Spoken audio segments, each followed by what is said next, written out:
What's going on, guys? Got a 2016 Jeep Wrangler here. I'm going to point out to you the location of the starter relay and the starter fuse. So make your way under the hood. The fuse box is over on the passenger side. And press the tab here and here. This is going to reveal all the fuses and relays. The relay for you to check is going to be this small relay right here. So go ahead and you can tap on that while someone is holding the key in the start position.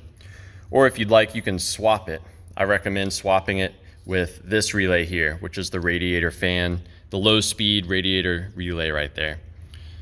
Of course, if it starts after you swap that, then you know that the relay is bad. You'll then want to swap it back so your radiator fan works at low speed.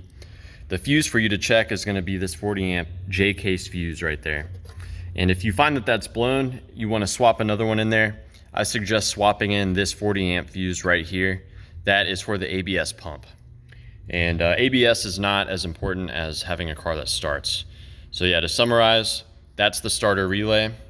That's the starter fuse. You can swap it with the ABS fuse there, or you can swap the relay with the radiator low speed right there.